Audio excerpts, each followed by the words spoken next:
Firstly, I want to acknowledge the presence of Dr. Timothy Afonso, our acting dean, who in record time granted the permission for us to have this lecture in the context of reparative justice.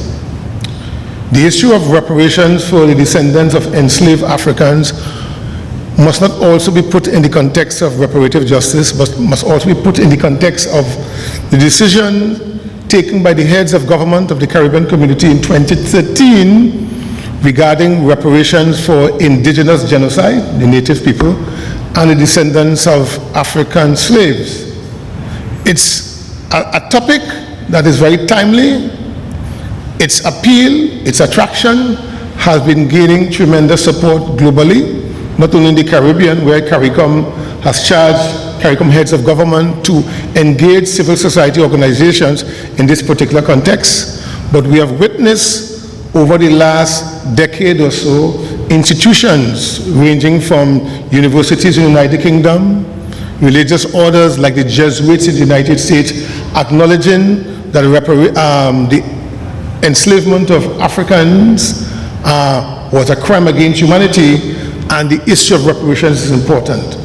Civil society has a role to play, and consequently, the university, led by Vice Chancellor Hilary Beckles, who is the chairperson of the CARICOM Reparations Commission, has been leading that flag.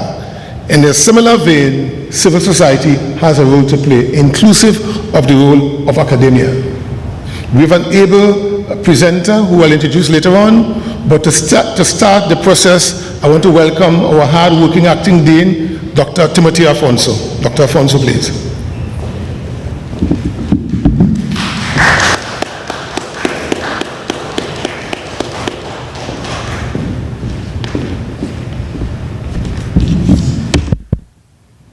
Thank you, Eden. Feature speaker, Professor Emeritus Winston H.E. Suite, members of the Faculty of Law, members of the wider university community, specially invited guests, students, and online audience, good evening. It is with pleasure that I bring greetings from the Faculty of Law of the University of the West Indies, St. Augustine campus, to the public lecture series with today's presentation on reparations for the descendants of enslaved Africans. This topic has special significance to us as Caribbean people. We have our history birthed out of abuse, injustice, human rights violations, so as to facilitate centuries of financial gain by our former colonial rulers. People that were removed from their homelands and implanted in a new world, being forced to find a sense of belonging, have resulted in devastating avalanches of social and economic disadvantages and institutionalized inequalities. From a human rights standpoint, it becomes more difficult to understand how the most severe historical violators of human rights have been able to now be proponents of international standards of human rights today. Is the wealth of the colonizers theirs? Is there a price to pay for their conduct?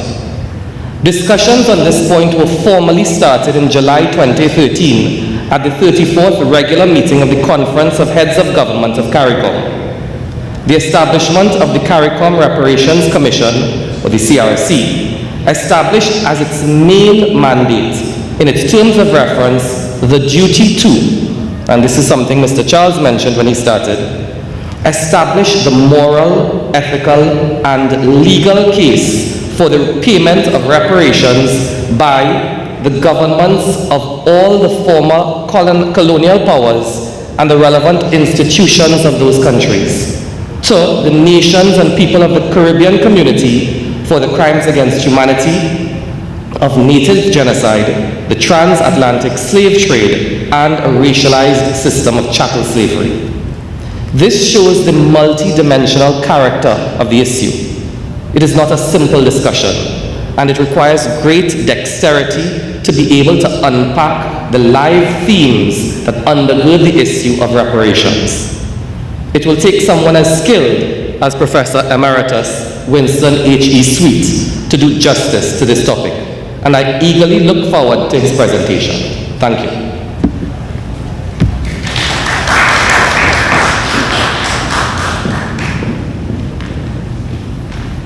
Thank you very much, our hard-working acting dean, Dr. Timothy Afonso, whose specialty includes matters related to international human rights. And I'm happy, Dr. Afonso, that you have placed it in that particular context.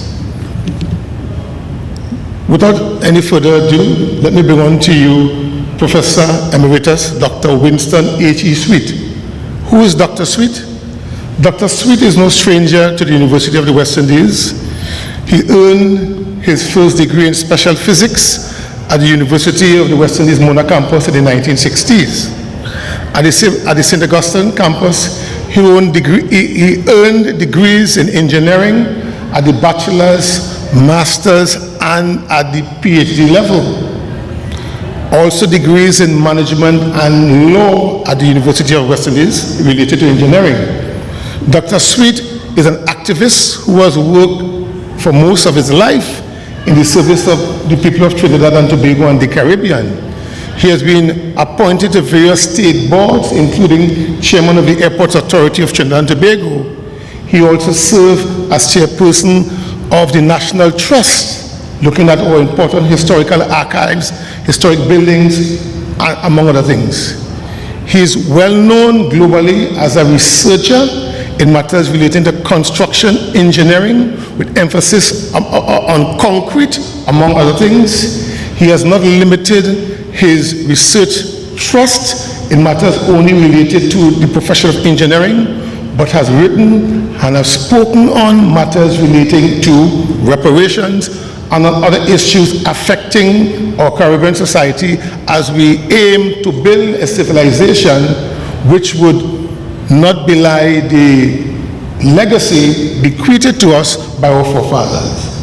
Dr. Suite has been chairman of the Universal Movement for the Reconstruction of Black Identity for many years, and he has conducted lectures at different parts of Trinidad and Tobago, which were interrupted during the COVID-19, well, it is still here, but during the worst days of the COVID-19 pandemic. Civil society has an important role to play in the context of United Nations Sustainable Development Goals, and the CARICOM heads of government mandated the establishment of national reparation committees. The presence of Professor Suite here is a signal to the importance that he and his organization, partnering, as Dr. Afonso said, with the University of the West Indies in enlightening and in educating the public on the issue of reparations. I present to you Professor Winston H.E. Suite.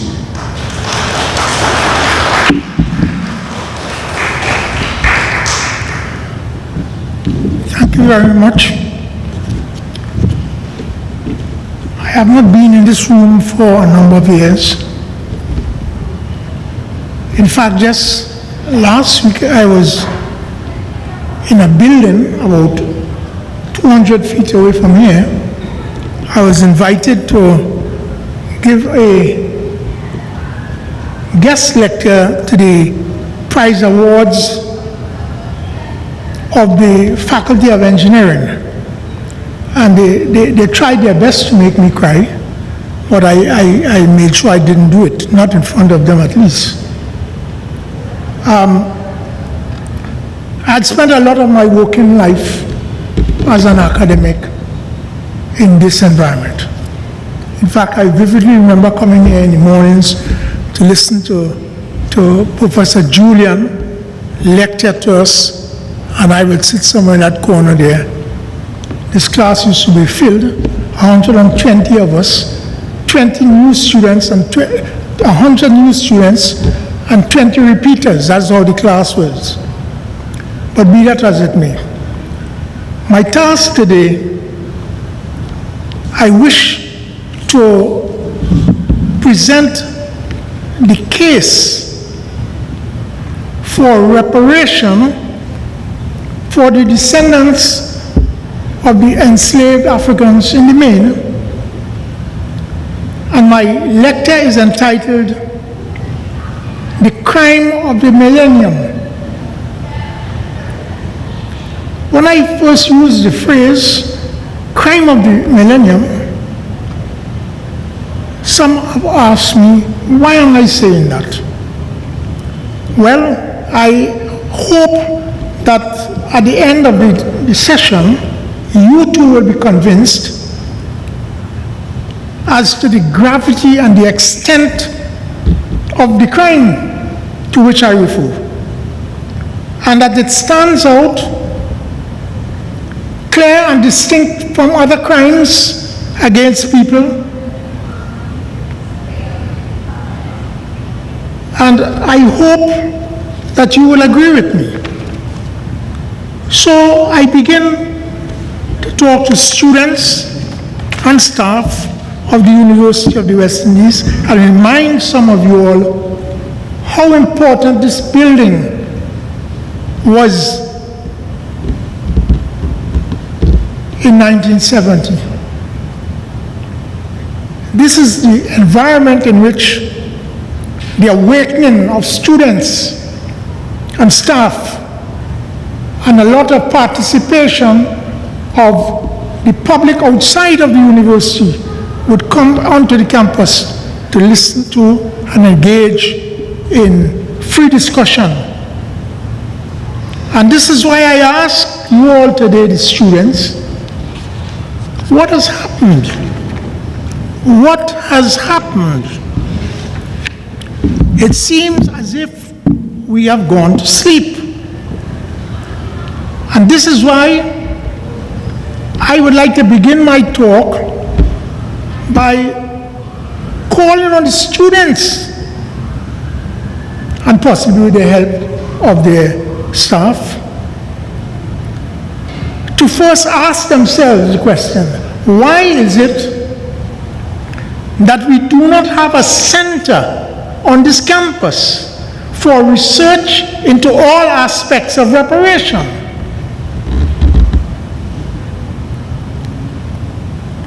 In fact, I am calling on the students on this campus to remedy that and to set about establishing a center for the study of all aspects of reparation.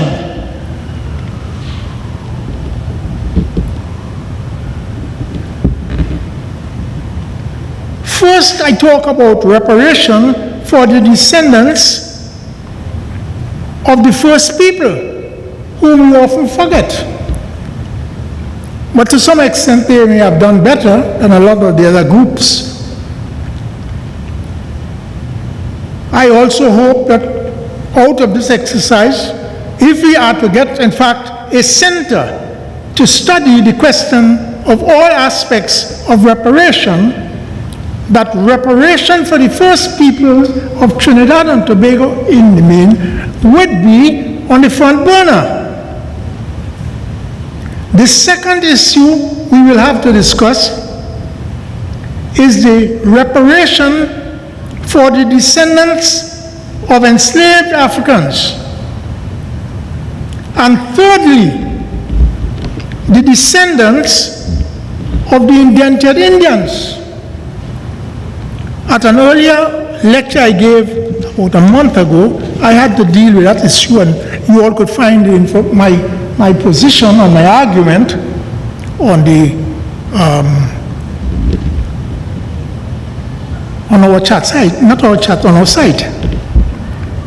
Some people ask, for instance, half in jest and half out of genuine ignorance, I assume, if we should not also consider reparation for the Chinese and the Portuguese who came here in just after emancipation. This is a late 1830s, more 1840s, and just before 1845 when the East Indians came here.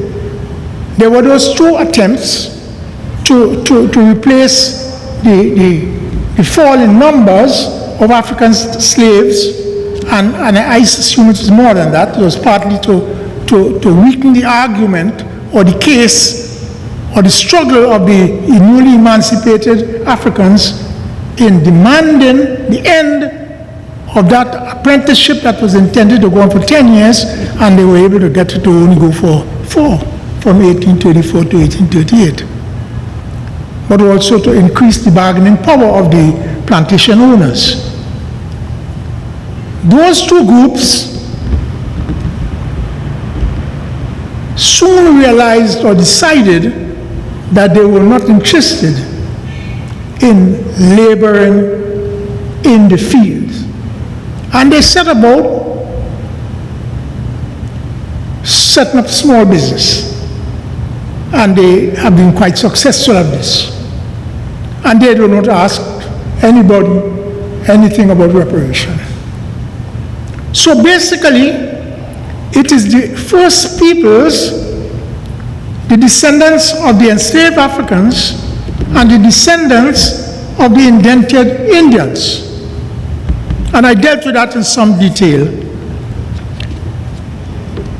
In fact, just last week, in the wake of that discussion, an article appeared in the media about the massacre of the East Indians in South Trinidad that many people are ignorant of, where records list somewhere between 120 and 150 Indians were massacred, shot, when they took to a peaceful march.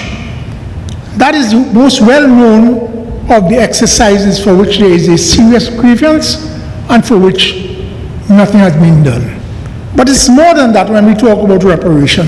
We talk about the very conditions under which they were called upon to do service, to work. Some will say, well, look, they have been fairly successful and nobody's quarreling, but a crime was also committed against the East Indian people, because you had a situation of unequal partners engaging in a contract. But be that as it may, I am calling on the student body in particular to remedy this thing and move towards setting up a center for research. And I have listed a number of areas that cry out for focus. For instance, law and restitution, the question of distribution of land, the distribution of the national wealth. In other words, how is the national wealth distributed? How was it distributed from 1834 on? And what is the present picture of the distribution? Are things getting better or worse in terms of the distribution of the wealth created in this country at different periods? First, you have the period of slavery, then you have the period post-slavery up to 1950, then you have the period from 1950 up until 1962, when we became independent. I'll talk briefly about that. And then after 1962 to 1976. During this period, we constructed for ourselves two constitutions: the Independence Constitution and the Republican Constitution. And when I used to teach here some years ago, this is one of the issues. I used to do contract laws. And one of the things I would teach or call on my students to do, even at the undergraduate level, was send them on a journey to the library. And I would tell them, just go up, I think it's 4th floor, and ask the librarian to show them the laws of Trinidad and Tobago. In fact, I used to bring my own personal copy, volume 1, and I would send them to go to the library just to ask the librarian to show them, so that when all they need to do, the homework was go in the library, get the librarian to show you where the book is, and open volume 1 where you would see 1.101 as law number 1, and that citizens, far less students, must be able to say, I have seen the Constitution. I'm telling them that's a minimum. So you cannot come back to my class another day and say you have never seen the Constitution. And then we go into a brief thing. You want to know about contracts. Contracts are part of the practice of law, and you have to understand the context of what is the Constitution. And I'm saying, when we look at the those two constitutions, we realize that they are both silent on a number of fundamental issues. They are silent on a number of fundamental issues which I believe the faculty of law should put on the agenda, on the front burner. The rights of the first people, as I said, the rights of the descendants of African enslaved, and the rights of the indented descendants of indented aliens.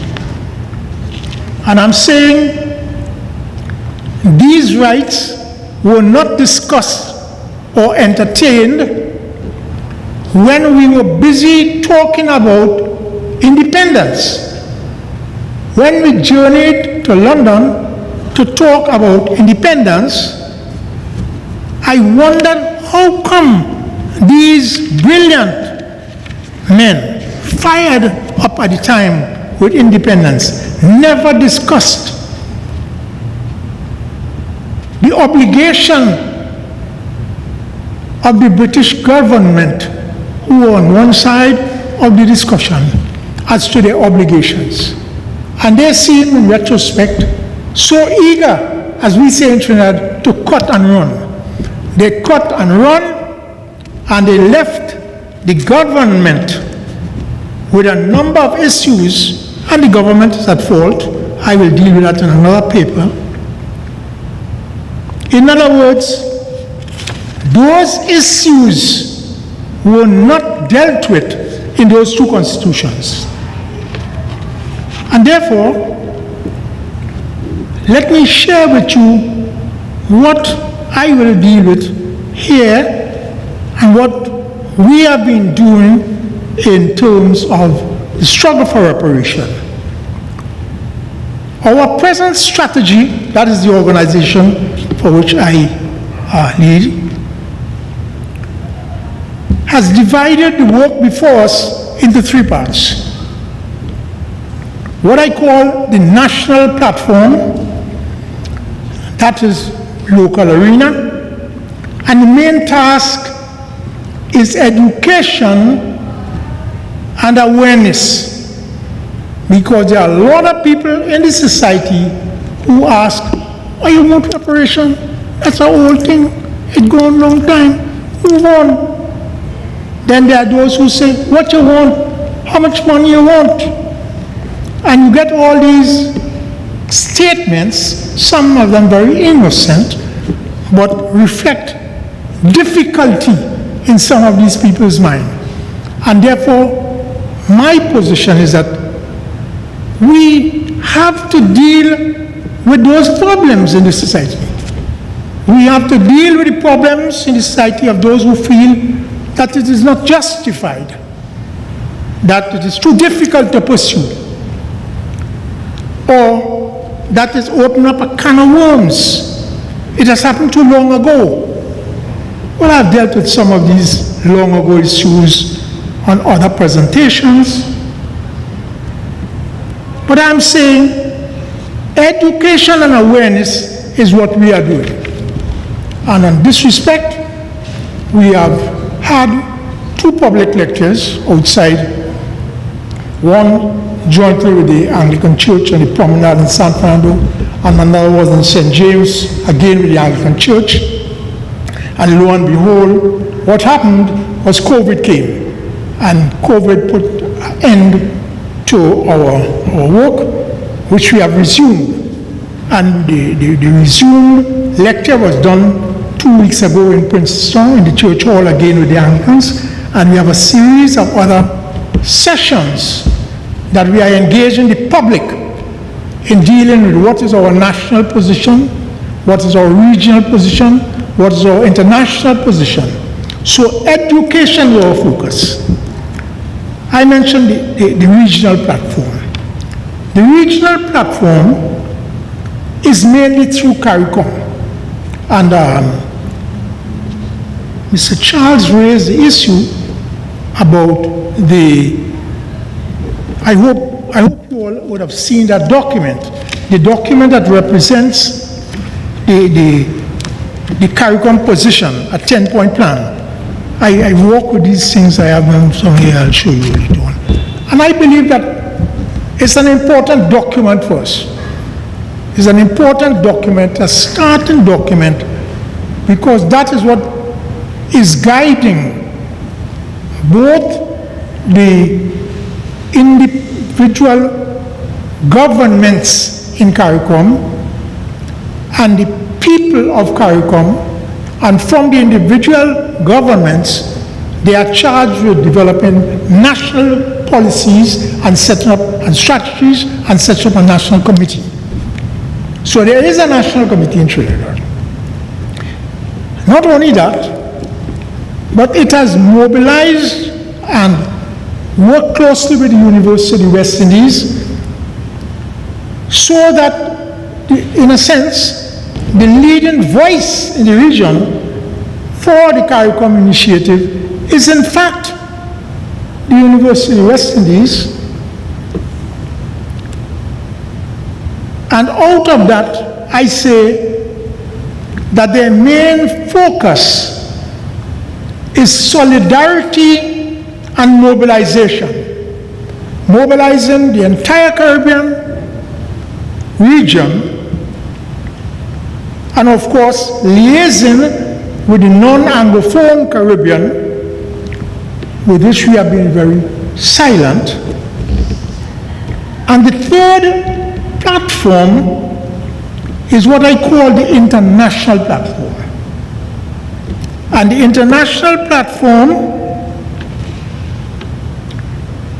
the strategy is to develop strategies to achieve reparation. There's the document that I was telling you about. So I'm suggesting that it's not a long document, it's worth reading. Familiarizing yourself. All of us should know something about it.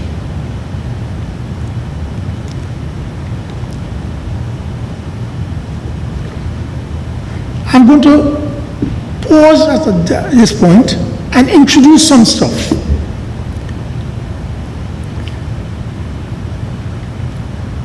In other words, set the stage for why I name the lecture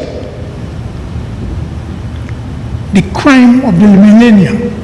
I will deal with first crime. You lawyers are familiar with that. And I want to just address one or two of the issues that I have raised elsewhere. And I find it very strange that there is a great silence, but as I said, awareness is what we have to build. For instance, we focus on the European slave trade, and many people set the starting date with the first visit of Columbus. There used to be some debate as to whether this was so, but I think now that debate is stopped. It is clear in the literature that Columbus had slaves, African slaves, on his very first voyage. And for those who want to debate the issue, 2 years ago, a representative of the Catholic Church in the United States put their finger on the starting date for when their involvement began. And they put it at 1501, the start of the enslavement of Africans in the Caribbean. And they made a big statement, promising, I think, $3 million as a start to the fund that they will put more later on for reparation. And they also called upon the Pope and the Catholic Church to make a public apology, something that we feel is necessary. It's a first stage, don't waffle around. It's a first stage, admit that you commit a crime publicly. But there is something else that people tend not to remember. That in fact, the enslavement of the Africans by the Portuguese began even before 1501. The Portuguese first started the enslavement of Africans in the 1440s. The Africans were taken from both Angola and Mozambique on both sides of the continent and taken back to the Iberian Peninsula, where by 1450s they were saying that at least 10% of the Portuguese population were black. In fact, even now, people describe Ronaldo, the footballer, as a mulatto. And many people in the literature treat Portugal as not like they would treat Italy or Spain. In other words, they consider Portugal tarnished to the brush, because a lot of the African slaves that were captured early from the 1440s were brought back to Portugal and then that whole region and were used as domestic servants in agriculture and in other things. And the 1501, some years after, was post-Columbus, when the slaves were being captured not for domestic use but for the furtherance of the ventures in the New World.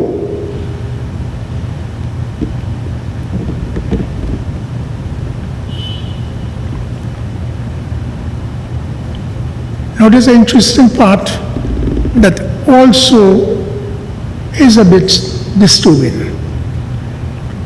Many of us point to the European enslavement of Africans, whether we say 1440s or 1501 or 1520 something, wherever. In fact, the beginning of the enslavement of the African began in 642.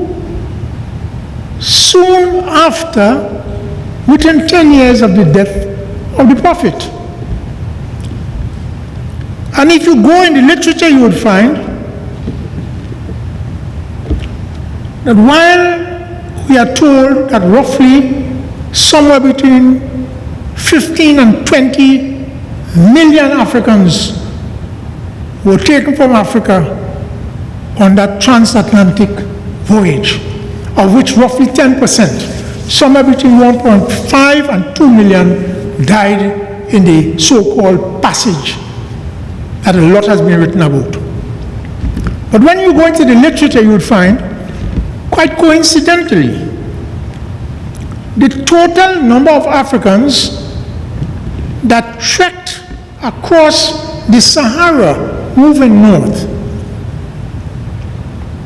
with the Islamic and Muslim invasion, some historians put it very close to the same number. And I'm inviting you to go and do some reading yourself.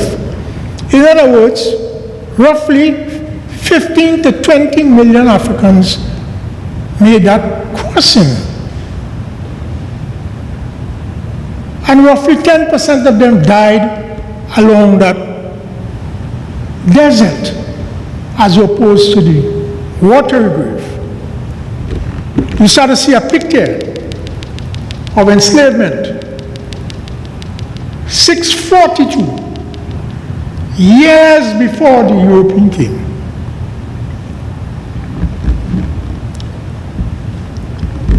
But then fast forward, something I dealt with extensively in another one of my papers. So just before I left home, I was looking at the football match and I saw Belgium playing Canada. And I looked at the assortment.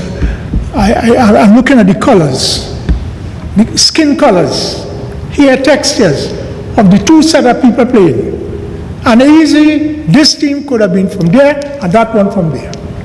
But the important point in the context of slavery, some records put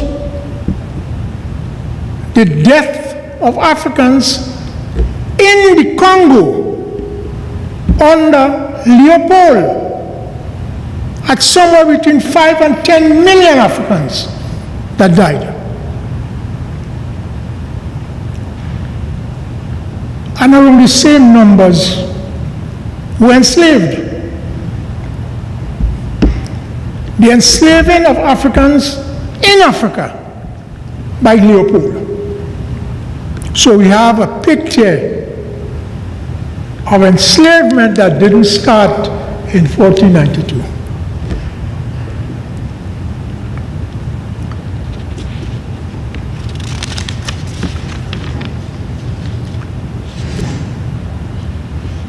While I was at it, I'm inviting some of you all to go on the National Trust.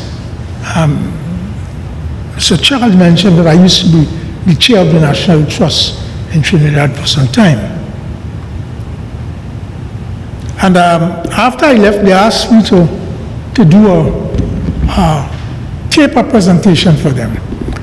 And I chose to do a book review of a very important book. A very important book. This is the book that came out of the DPhil or PhD of our first Prime Minister. A very important book. It's one of the books that I carry to all of these talks because of the importance of this book. The importance of this book in the study of slavery.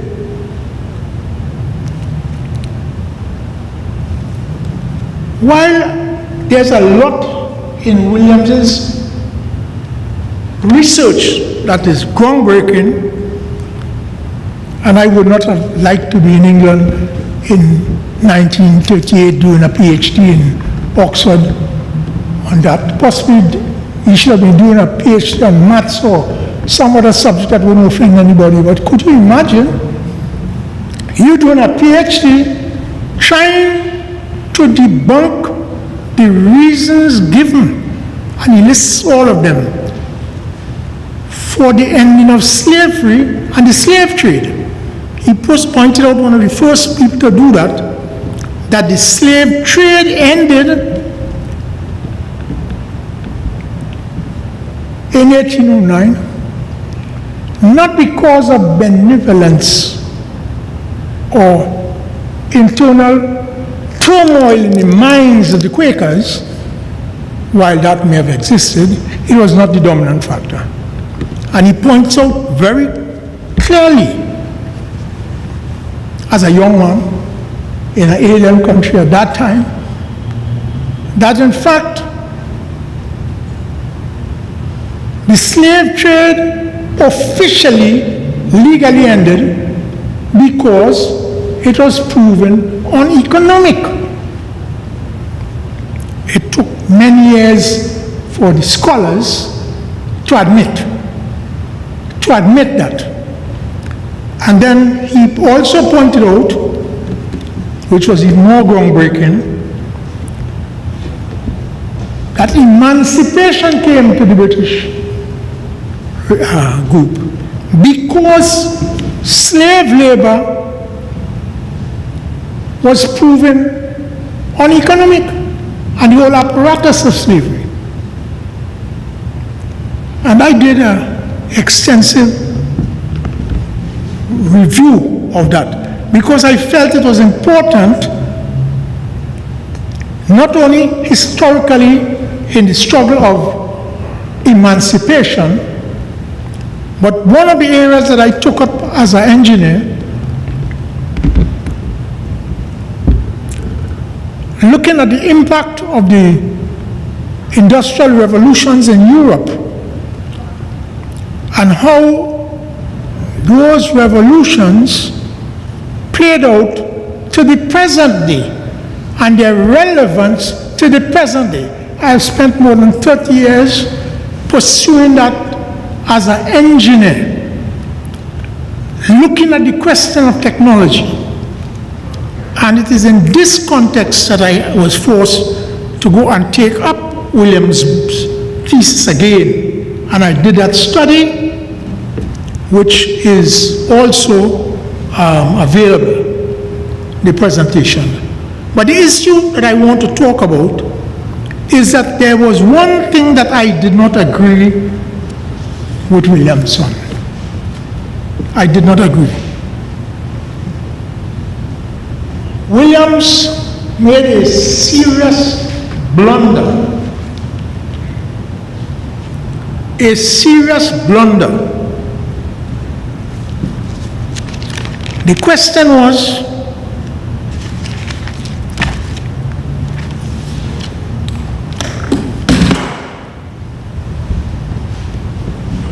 did racism come before slavery, or did slavery come before racism? And I said that after writing such a brilliant, insightful thesis that has remained invaluable up to today, that he concluded wrongly.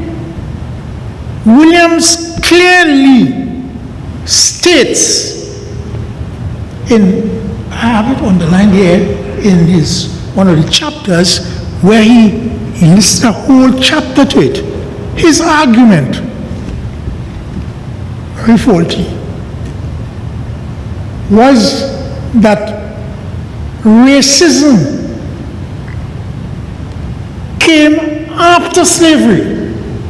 And I said, such a brilliant man could make such a mistake. And I've spent a lot of time. And I am inviting you to do several things.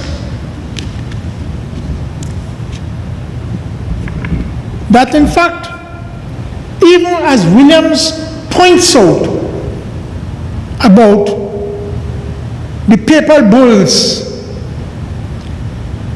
of 1455 and before, two popes spoke on this issue.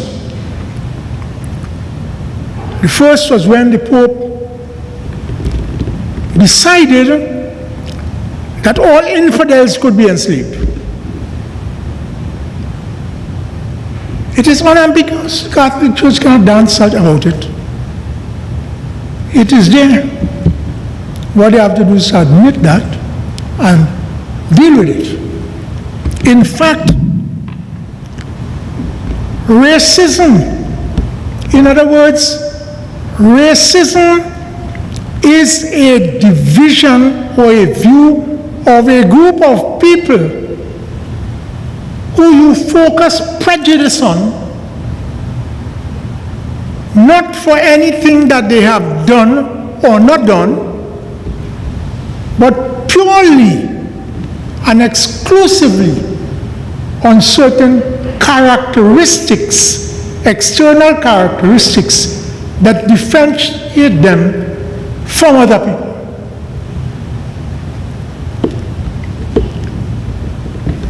When we were small, we learned about Bartholomew de las Casas. the apostle of the Indian. He was converted, became a priest in the Caribbean, and his fame came when he made supplication to the popes, telling them that the indigenous Indians were not suited to the harsh enslavement. That was in the literature. We read this when we were small. We didn't understand much of it. But that the Pope agreed finally that in place of the indigenous Indians, the first people, the Africans were best suited. And this is when they decided,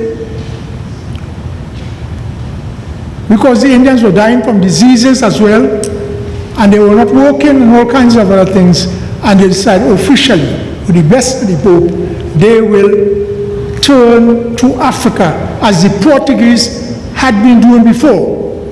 And then we had, in other words, Africans being brought in as slaves.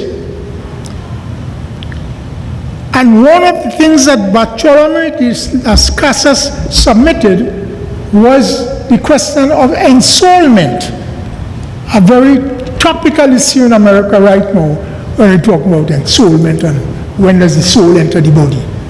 The question was, the African never had a soul. That was the argument that the Pope and Bartholomew de las Casas. Bartholomew was elevated in the Catholic Church largely because of his supplication. We paid the cake. In other words, the African did not have a soul. Do you think your dog has a soul? What about the elephant has a soul? What about the chimpanzee? Does he have a soul? Does the African have a soul? The answer was no. So you could go ahead. And that was one of the fundamental issues about racism, buried deeply in the Christian belief, that the African was not human. He was not human, and therefore you could do all kinds of other things with him. In fact, he was sold into slavery in perpetuity, as different to when you had slavery in the times of the Romans and other people. You go into slavery for a time, and you either serve out your time or you run away, whatever. That's that. Africans were sold into slavery in perpetuity, and one of the reasons for that was that they were not human. And we are not going to rely only on what is said, but what is done, how they were treated. And later on in the paper, I deal with the brutality, the cruelty, the punishment. Just a few days ago, I was looking at some photographs of what Leopold did. He would dismember people, hands, cut off a foot in an attempt to break them, disembowel people. And it's offensive to you. This was done in America too. In other words, the disemboweling, the hanging upside down. I'm talking about long before lynching. Then the idea was to break some Africans who refused to yield. You had to break them. You buried some of them alive. All kinds of, burned some of them. In other words, this was quite all right. And as the literature say, people found it, and not only the Pentecostal and the Southern Baptists in America, but the Christians of the 16th century found it easy to go to church and to profess all the other things about Christianity, and at the same time not suffer from mental illness and schizophrenia, because they were at peace with the fact that the African was not human. And that issue about the African not being human is not, I find it very difficult to excuse Williams. Very difficult. Because this issue of seeing the African as less than human was to continue.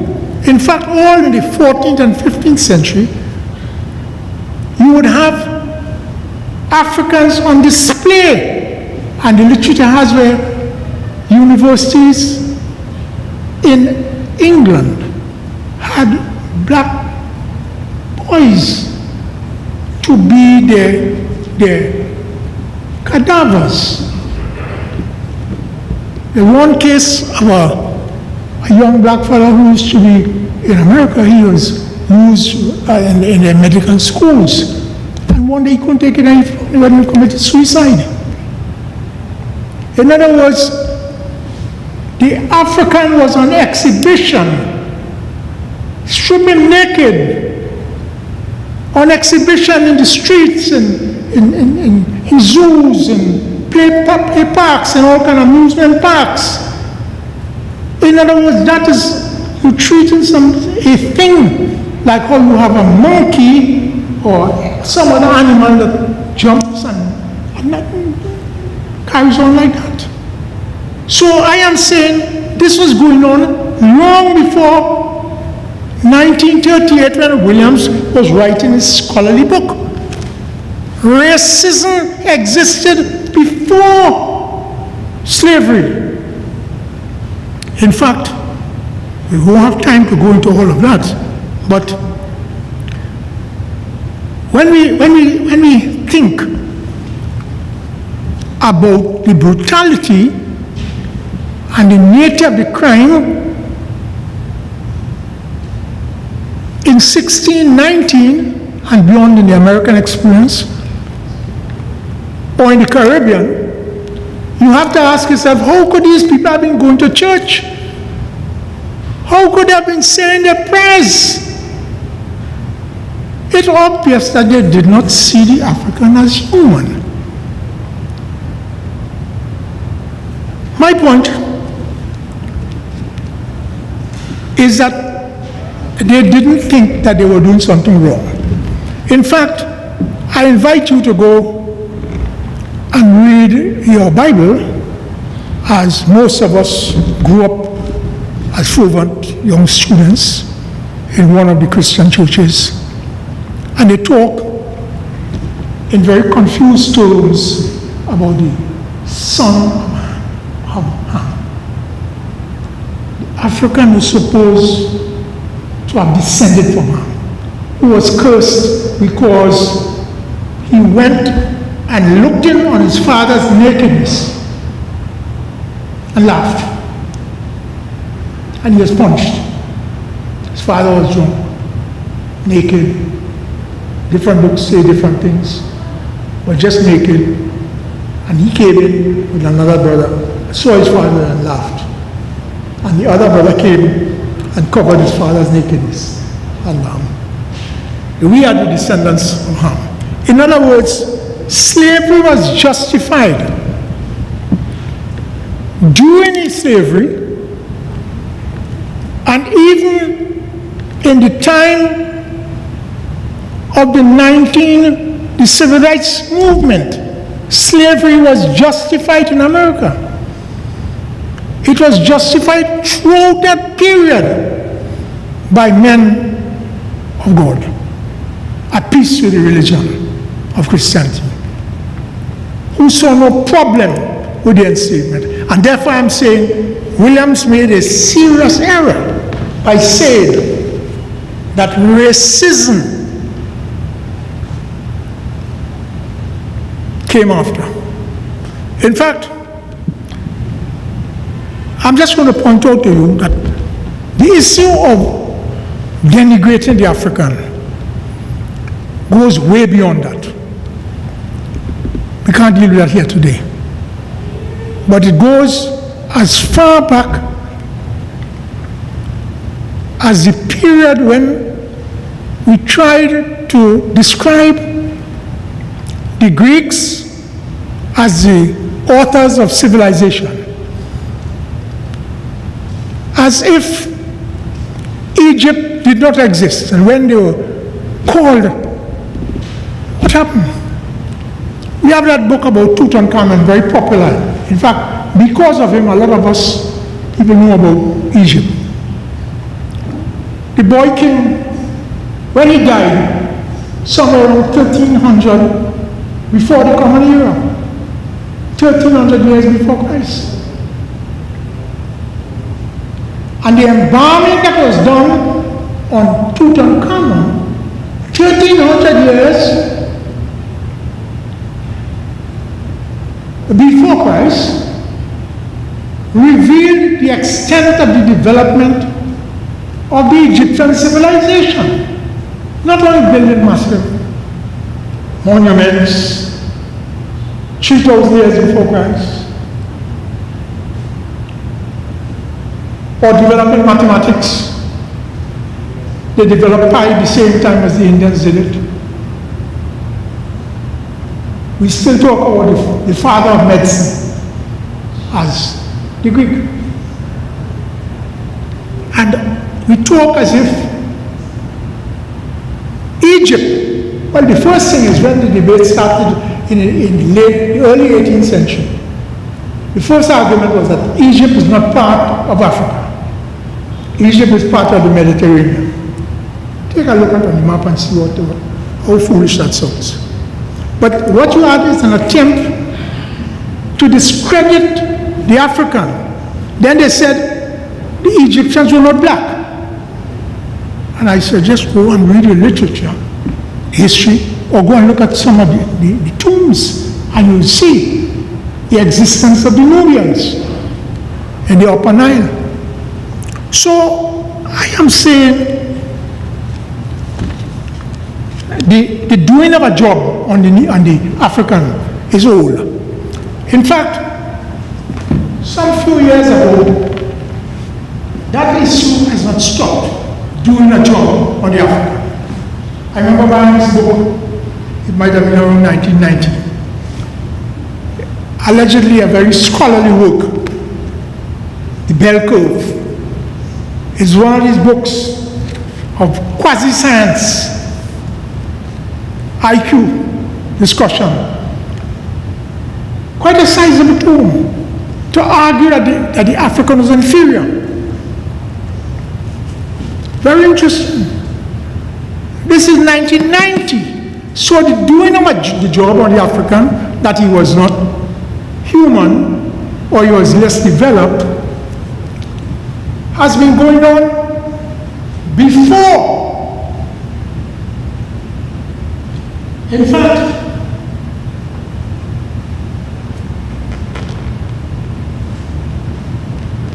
that job went on in the United States in medical circles in 1933.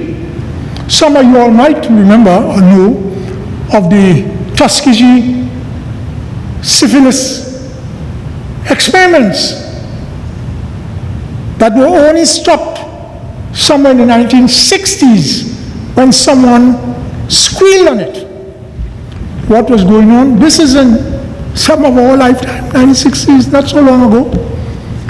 What they did, they brought in 600 or so African Americans who had syphilis and told them that they were going to be treated. But in fact, they were not treating them. They were giving them a placebo in broad daylight. What they were doing is just what Hitler was doing. In other words, monitoring the progress of the disease in those 600 people from contagion to extinction. Monitoring the dying, studying the dying, while telling people that you are treating them.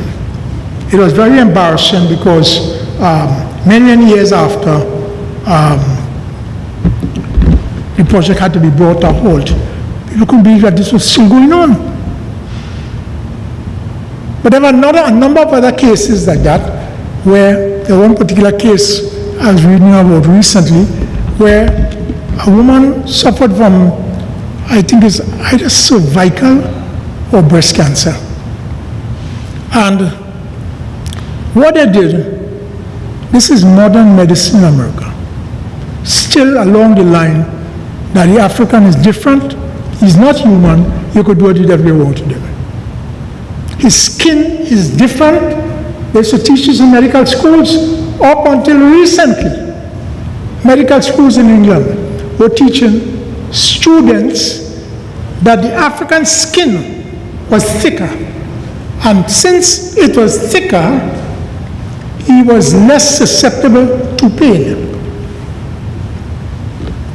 In fact, recently, when they were looking at the growing deaths post-COVID that they cannot account for, what they are seeing in some cases is the asymmetric deaths among black women in the UK.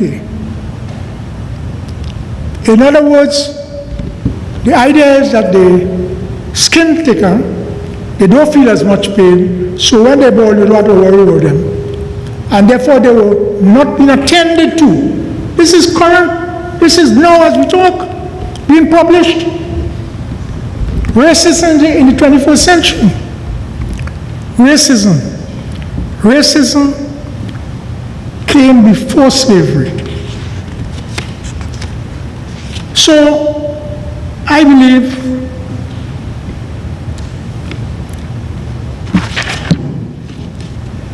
that is one thing we have to disabuse our minds of.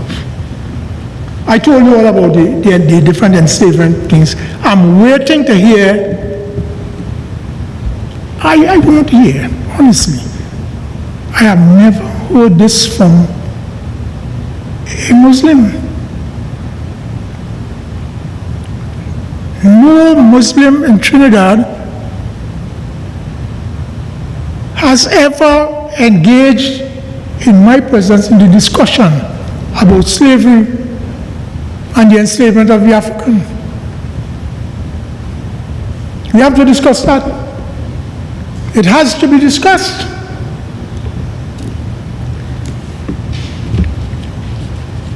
In fact, some Europeans say, why are you only attacking the Christian and you're not attacking the Muslim, who enslave as many as you all and kill as many as you all? So, one of the periods that I focused on is what I call, I spent some months working on researching on that, the question about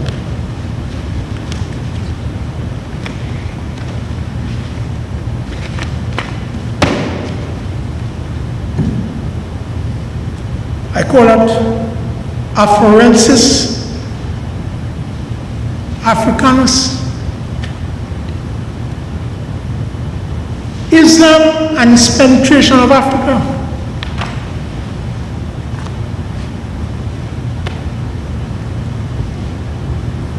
So, ladies and gentlemen,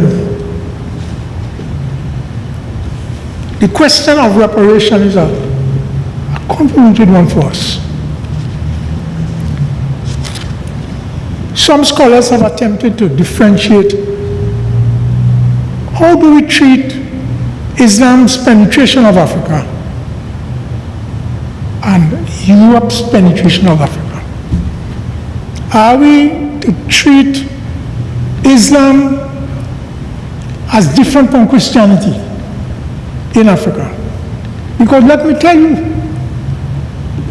there is literature alive and well where the discussion in Africa among some people is about the conflicts that continue to rage now, and some of the dying that we read about every day, the slaughter that is going on every day, is a three-way slaughter. A slaughter between those who would like to revitalize and to protect the indigenous African culture, language, etc., religion and those Africans who have been converted to Islam. And the other Africans who have been converted to Pentecostalism, one of the biggest religions in Africa now. It's a three-way fight. And some of the brutality and the killings that we read has its origin deep in those divisions. And we cannot pretend we do not understand or see the issue about Islam in Africa, Christianity in Africa, and the indigenous African religions. That's a hard problem. I want you all to think about it.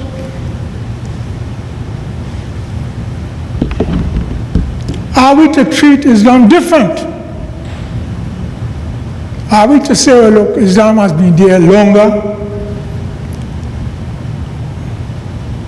How do we assess who has done more destruction? Boko Haram. The killings every day. It's a three-way killing. So, gentlemen and ladies, that is about the African enslavement. I want to move on to why I call this a crime. I know you law students will be better equipped. I didn't have enough time to do the research, and this is not my field. My venture in law is more in contracts and tort than in crime. My encounter with crime is more in the political domain. But you ask yourself, during slavery, we are sure now that during slavery, enslavement was not considered a crime. Not only it was not considered a crime by the church, it was not considered a crime by most European countries that were practicing it. Although many of them did not have enslavement on their books in England.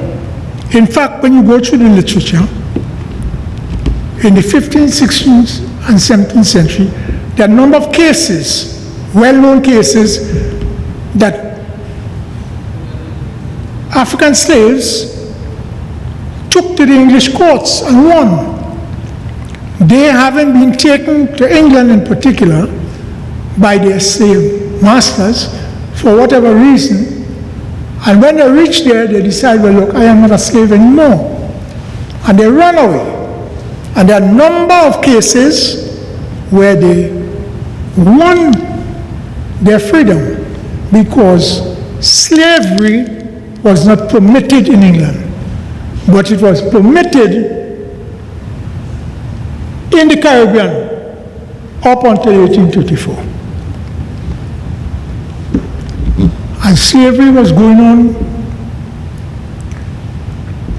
in Brazil up until 1888.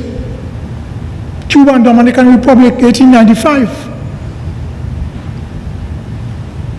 So we need to understand that schizophrenia, that they did not consider slavery a crime. They had feudalism that was permitted, but they took part in enslavement in the colonies, the Portuguese, the Spanish, all of them.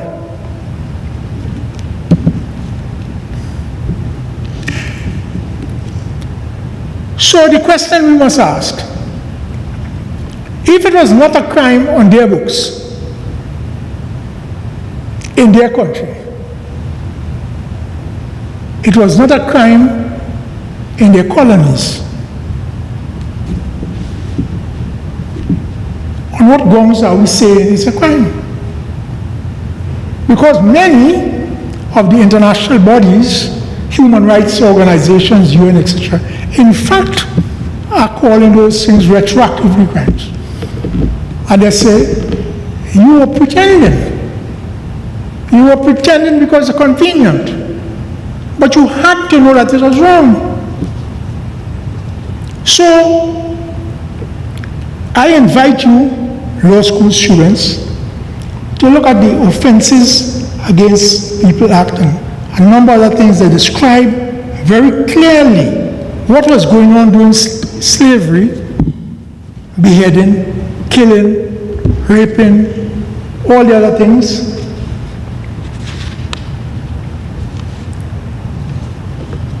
And I would briefly like to interrupt and ask, who therefore were guilty? Who were the guilty ones? That's not a difficult answer. The colonial governments. In the context of the recent death of the Queen, this issue became topical. It seems to have died down a little. The colonial governments, that is the European governments, that set up colonial bodies to represent them here in the Caribbean, they were guilty. The European people, through their companies, even their local governments, because many of the cities in Europe blossomed because of the benefits that accrued from slavery. There were several benefactors, of which we list universities, Cambridge, Oxford, and many others. The beneficiaries, the museums. I'll tell you a little bit again that came out a few, 2 or so years since COVID. The National Trust of Britain commissioned a study. The study was, they wanted to know something about the history of the great houses that they had been given to manage. So they commissioned this study. It started off with one of the universities, and a number of them got involved because money was passing. And when they submitted their interim report, they realized that all the great houses that were under the charge of the National Trust and all the great houses that were not yet under the National Trust were in fact the beneficiaries of slavery. In fact, just 2 or so years ago, a big scandal broke out in the UK, in the government. Drax of Barbados fame, one of the richest men in the House of Commons, did not want to declare, or did not declare, that he was still the owner of plantations in Barbados. And the British people let loose on him. He was from one of the early families that experimented with sugarcane in 1640, soon after Britain decided to occupy Barbados. 2 brothers, one was in Barbados and the other one was in Jamaica.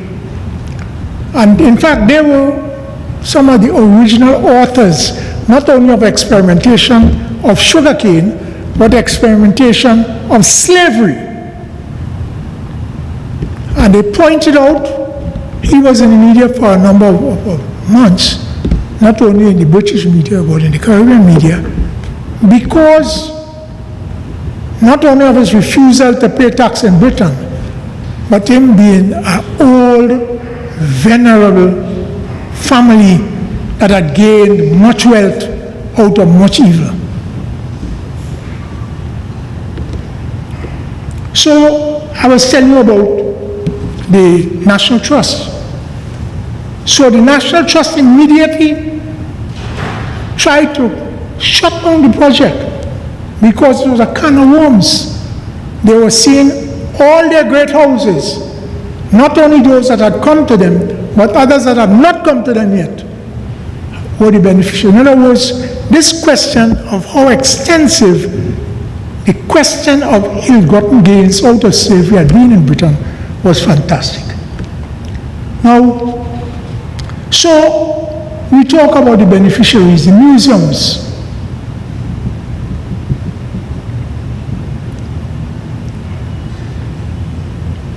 The great houses, the National Trust, the universities, the ports, local government, all of them are guilty.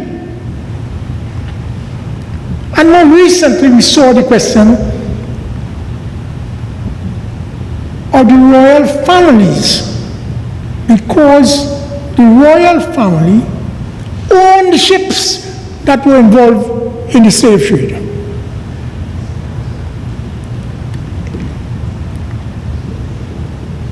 So they are directly responsible. And then, of course, we come to the plantation owners. Many of them moved on into other businesses and died.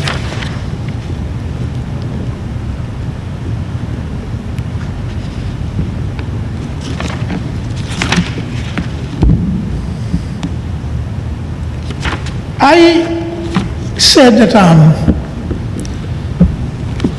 what I did, I prepared the first paper I did on the question of emancipation and reparation was historical. I didn't prepare a charge against the British government. But as time passed on, it became necessary to take that work to the next stage, which I hope that you lawyers and law students could do projects who could help us take the struggle to the next stage. To the next stage.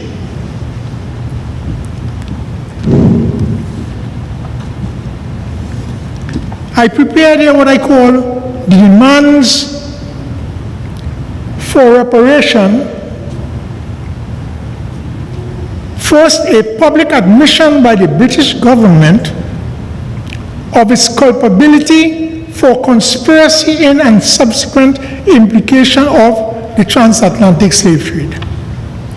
We, the descendants of the transatlantic slave trade, demand, on behalf of the millions of African citizens captured and brutally transported under the most inhuman conditions, to be later sold into slavery in the Caribbean and the Americas, and on behalf of the millions of their descendants now among the deceased, as well as those living in the diaspora, demand of the British government, because of its own complicity and that of its citizens in the crime of the millennium, the conspiracy and subsequent implementation of the kidnap, illegal transport, and subsequent sale into slavery in the said African citizens. The brutal crime against the African people, the very African continent, and as well against all humanity, must be placed at the very doorstep of the British government because of its foreknowledge, conspiracy in and sanction of, and its specific participation in the crime of the century. And I say here centuries because it stretches from the 16th century to the 19th century.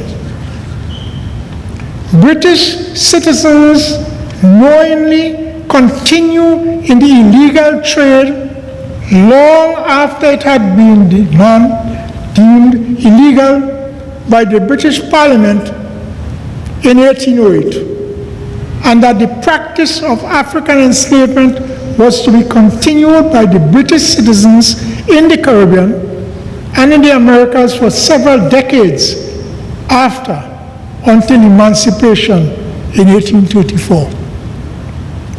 On behalf of the African people, the African continent, we demand a public admission of complicity and hence culpability for which reparation must follow. British government, with full knowledge also, sanctioned the operation of British banks and financial institutions that were to continue to finance the slave trade and African enslavement in other non-British countries, where the sugarcane estates were to continue employing slave labor. Brazil beyond 1888 and Cuba 1895. We demand full and open public admission of the crime. Demand number 2, reparation for the enslavement of millions of Africans for 4 centuries in the West Indies, the Caribbean islands, and the Americas. We demand reparation from the government of Great Britain because of the conspiracy and subsequent participation in the operation of enslavement of African citizens, as well as the defense, political and economic covers of its citizens individually and corporate in establishing and maintaining the crime of the millennium. The brutal operation of the system of enslavement of African citizens.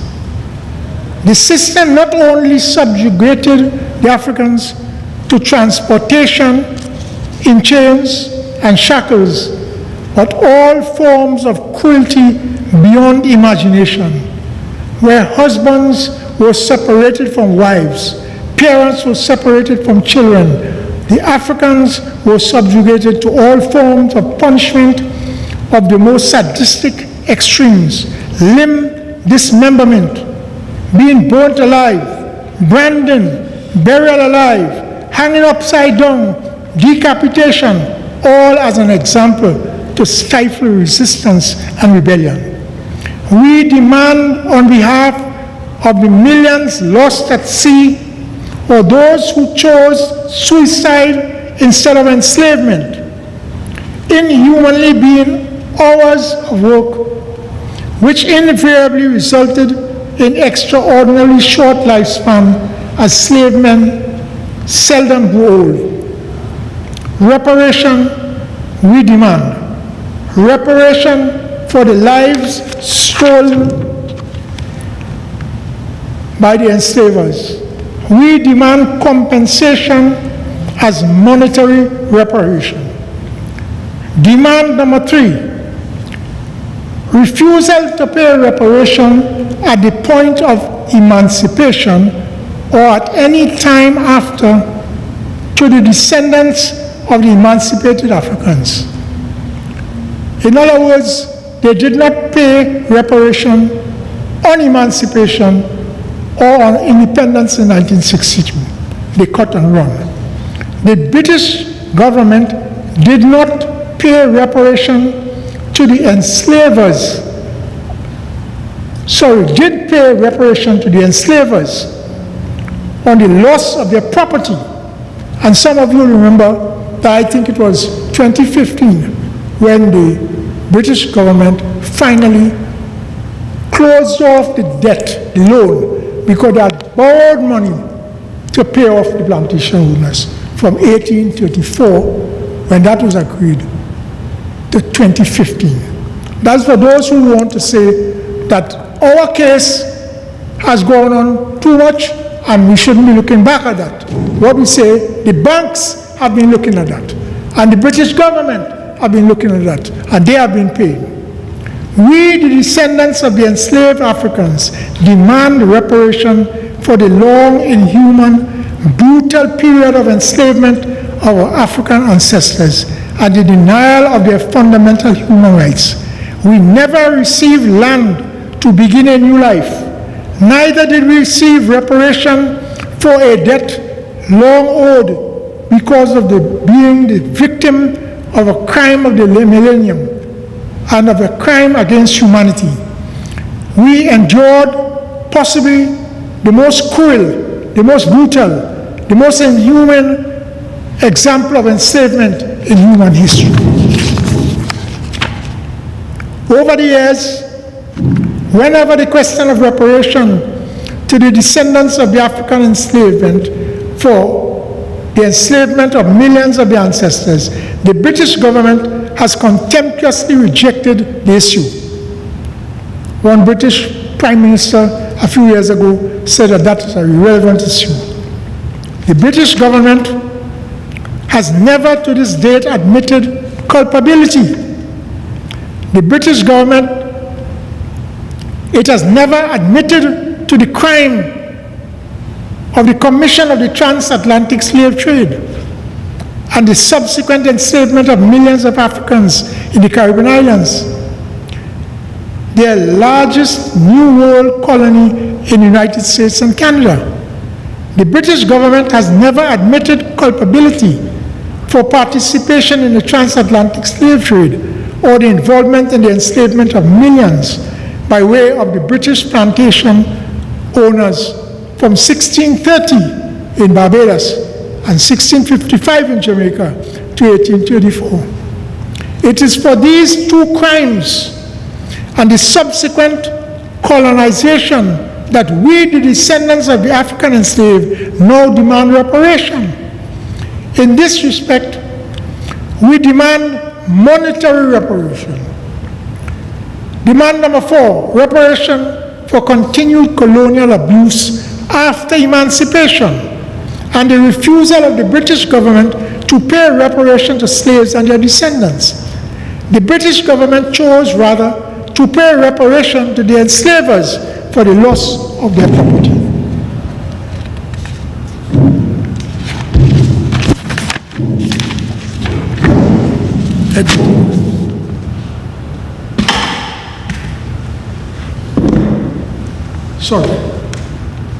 The period of emancipation was freedom from slavery without citizenship. This was a period not to end, but to limit the extent of the brutality and to stop short of accepting that the enslaved Africans were truly human. The emancipated African was no longer a slave, but was not free from arbitrary and the encircling legal system. They were not free to assemble. There was the law of loitering. Suddenly this began to appear. Assembling and trespass. There was legal restriction on the freedom of practice of religion. The Shouter Baptist Prohibition Act. He was not free to exercise the right to vote. In fact, he was positively denied the right of citizenship. The emancipation was denied, the emancipated was denied the right to purchase land, to either build a home or to farm. The law made these extremely difficult, if not prohibitive. Not only was he not given land to begin his new life as a freedman, the law and the systematic arbitrary elevated land prices, particularly in the case of here in Trinidad, was enough to deny the emancipated African any opportunity to genuinely enter into the world of free enterprise. This denial of the basis to build an independent and viable life, access to own land, was enough to keep him in a state of being half free and half slave by the emasculation of the colonial system and capitalism. He was denied all rights by the systematic degree of the colonial state. He was emancipated but not free. neither did he have rights as a citizen. What I've done here, and I've listed two other, which I wouldn't want to burden you with here, but I did that by way of a series of specific demands. The other thing I did was, as this is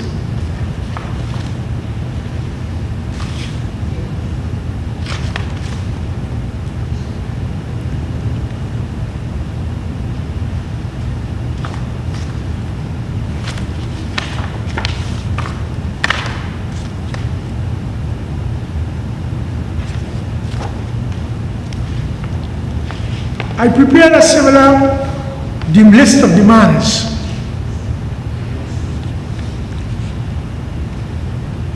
that dealt with, in other words, specifically, the role of the independent government and their responsibility to the descendants of Africans. But that too, I would want to put in it. One issue I would like to deal with, closing off, is recently, in all these talks I deal with one of the issues that are topical. One of the issues that are topical is now, as I say in Trinidad, many African leaders, tribal leaders, supported, participated in the enslavement of Africans. My answer to that is yes. Yes. And they were complicit in the process of the enslavement of the African. But I present one question to you. The transatlantic slave trade was not developed, the idea, the business plan was not developed in Africa. The business plan was developed in Europe, where the idea was that they will go and get slaves,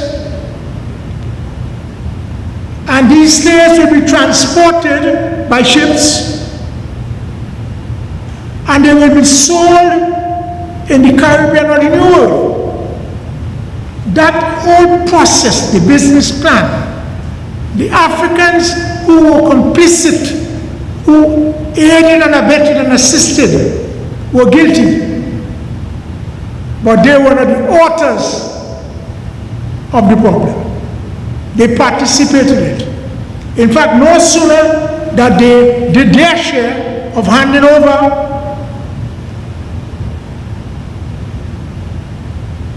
like Judas kissing Jesus, no sooner than they did that, they were no longer in the equation. They were no longer in the equation. The crime had a life that was originated in Europe, facilitated by some African tribal leaders, transported by European ships, European finance, to European plantations in the Caribbean. And my point, therefore, is that does not exonerate their culpability, but it shows that they are lesser parties to a bigger crime. Because a number of people are trying to confuse the issue that because they were involved, that the Europeans should not be charged for anything.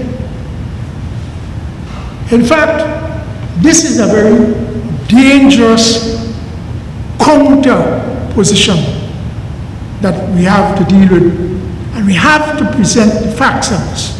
Because I remember a couple of years ago, a friend of mine was on a tour in Africa, and he called me to tell me that he had just seen one of these places where they used to store the slaves before shipping. I do not know if he meant that they were 50-50 partners in the whole exercise, or that because they were involved, that exonerates or frees up the culpability of the authors or the principal parties. Now the Africans who are party, they continue to have the problem up to today. They continue to have the problem of being willing partners to invading people, to enslave and brutalize our own people. We have them here in Trinidad. So I want to raise that point, that at all my meetings I deal with many of the difficulties that arise, and I hope that in the process. Now I told you all that I've been working on this thing diligently. So to date, I have completed the better part of about 6 papers. One paper dealt with the reparation question and emancipation for the period of enslavement. And another paper dealt with the colonial period post-emancipation, when the colonial European powers continued to impose their system and brutalize the descendants of the Africans. And finally, we got independence of a sort, and they were too glad to go, and they left the place in the Caribbean in a state. Well, how they left Africa is another question, but that was another paper.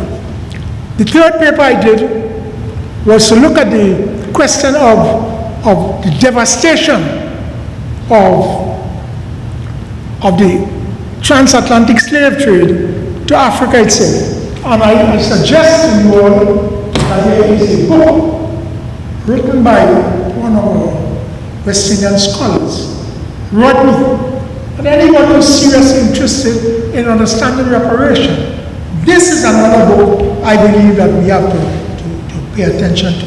We have to read it. This is very, very important. How Europe underdeveloped. In other words, Africa's state of underdevelopment is not an accident. It's a conscious plan. So I believe that that's another important issue. I brought another book here I wanted to mention in passing, that another part of the question of reparation, and the words sound very similar, repatriation. And a lot of people want to say reparation and they say repatriation. The two issues are close. In fact, repatriation, going back to the pater fatherland, is a living issue. It was driven to the front by one Marcus Garvey. But there are a number of other people that prior to that had in fact been suggesting that the African should be free to go back. Those who want to go back to Africa and leave whatever they are investing here for 400 years, go and start back where you belong to. And some people do that. And not only the Rastas in Jamaica, but a number of West Indians and Americans have in fact made that journey. And this is why it's important for us to understand the role and the work of Marcus Garvey in that question about reparation. So, I brought some of these. There is a book that I sometimes travel with, because again it was written by a Guyanese scholar. A Guyanese scholar, Ivan Van Sertima. He is one of the recognized Egyptologists. In other words, they have studied the history of Egypt. This is just one of the many books that he has written on the topic, and several recordings of lectures by Van Sertima, a Guyanese scholar in the area of expertise on Africa. And he pointed out how it's so important for the Europeans in an attempt to squash, to diminish Africans' view in the 21st century of themselves.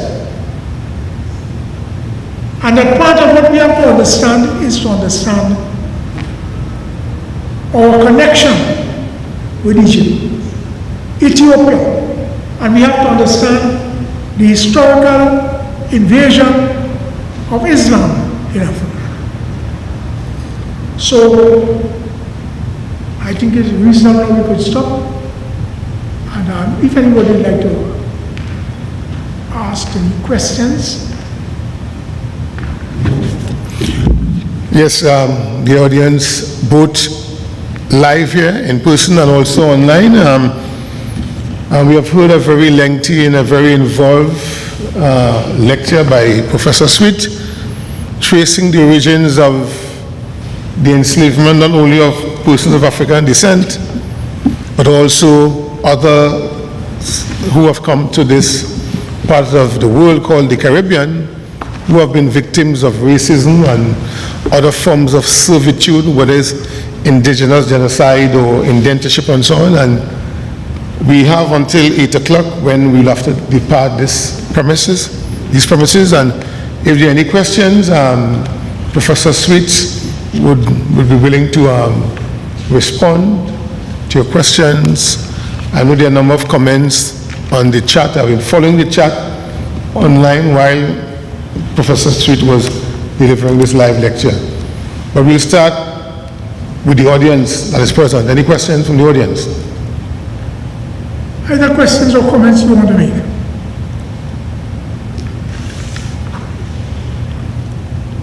Any questions or comments?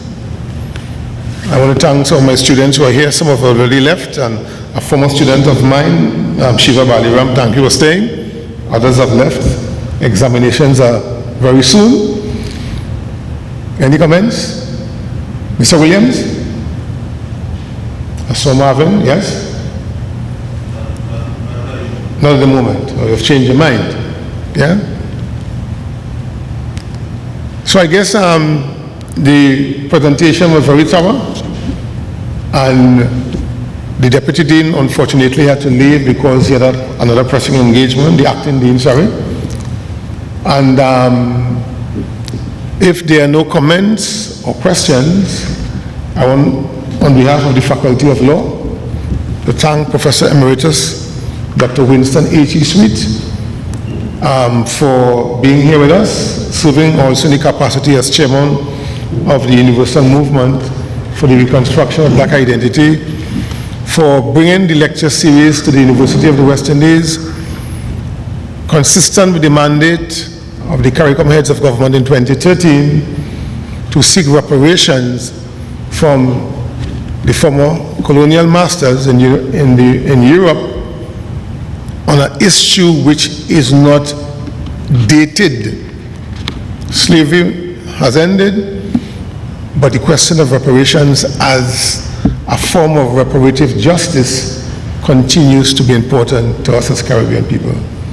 Thank you for your attendance both online and in person. And I also want to thank Mr. Christopher Clark for providing the live streaming services, and also Sheldon of the Faculty of Law, and Tanya and all of those who made this possible. Thank you and good night.